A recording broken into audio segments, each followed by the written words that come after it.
vieni qua. Stasera sto trovando la forza per tu fa sapere. Andiamo nel salotto perché qua ci posso dire chi la gela che è tutta vita mia. Tu sai già, però mo stai facendo finta di non capire. Ti sto facendo male insieme a te soffro pure.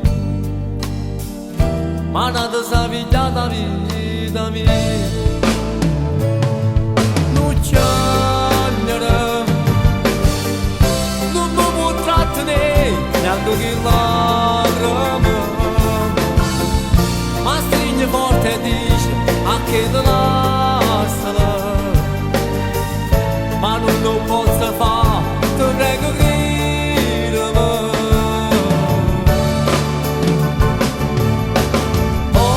Odiami, ma io pensavo che un giorno succedeva a me.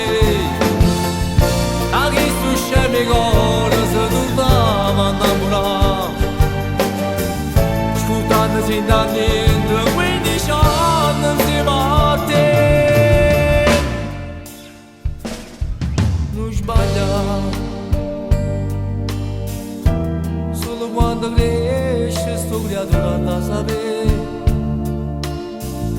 Perché mamma minaccia e dice non lascia vedere. Si sono pigliati ma sono fatti.